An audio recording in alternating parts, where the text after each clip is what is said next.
Welcome to In the Seams. I'm Meg Goodman, the host of the So and So podcast, and today we're with Sue O'Veary-Pruitt from Sookie Sews to talk about her dream studio. Hello, how are you today? I'm wonderful. I want to know about your BERNINA Dream Studio. What's in that? Ooh, well, first of all, it has all of my favorite Bernina and my bernette machines, my Laura Star ironing station. And you know what's so funny is it's got my desk and my tables exactly how I want them.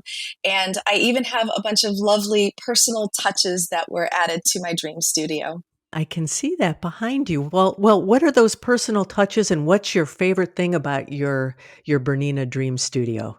Well, the fact that I love my Dream Studio probably because the fact that I don't have a permanent place for any machine necessarily. They don't have any permanent homes per se, but they all have a home. So I'm able to store some of my machines.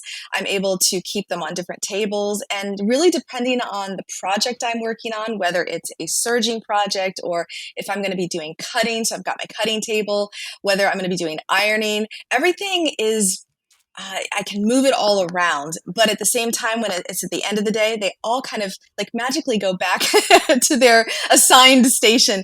And what's cool is in the Dream Studio, I was able to lay all that out, and then, I was able to make it come to life too.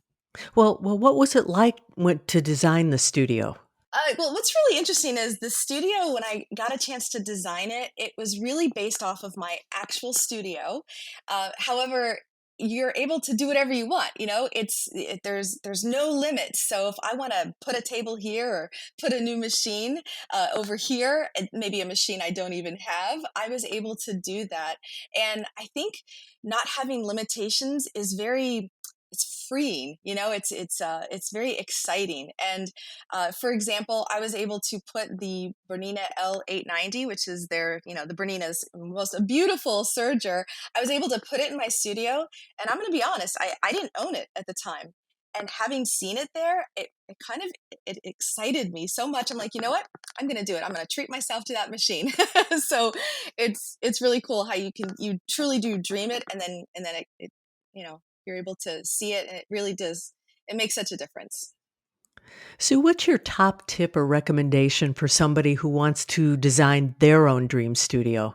Well, I would say that don't hold back. Have fun. This is your dream studio. Whatever you are really wanting and whatever you really desire, this is your time. This is the opportunity that you might have been waiting for. So my tip would be don't hold back. Do exactly what you want. Heck, even add some square footage to your room. You never know. You never know what could be done with it. But it is really great to start with what you already have as far as square footage, maybe even a table or two, but add those machines, add that beautiful Laura Star ironing system that you've been wanting, add the threads, add the personal touches. This is your opportunity. Do not hold back. That's my tip. Sue, thanks so much for joining us today for In the Seams. It is my pleasure. Thanks for having me. And thank all of you for joining us today as well. Don't forget to head over to BERNINASweepstakes.com to enter for your chance to win the BERNINA $100,000 Dream Studio.